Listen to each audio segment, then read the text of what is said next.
कुर्वन्तु नो मङ्गलम्।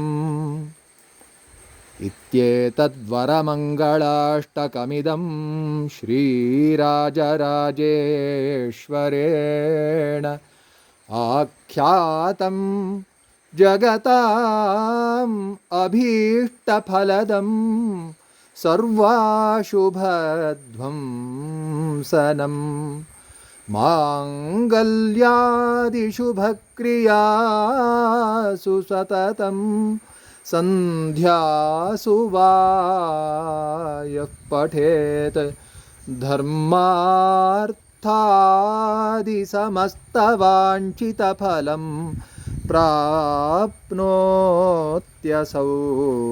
मानवः।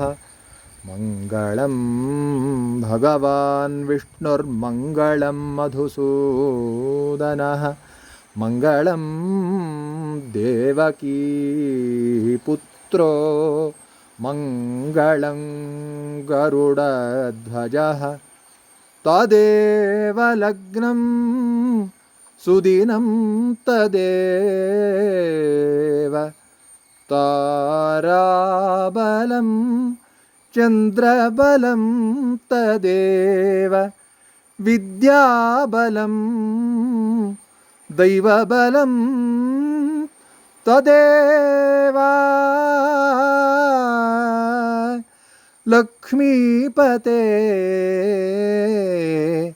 लक्ष्मीपते तेऽङ्घ्रियुगं स्मरामि स्मरामि।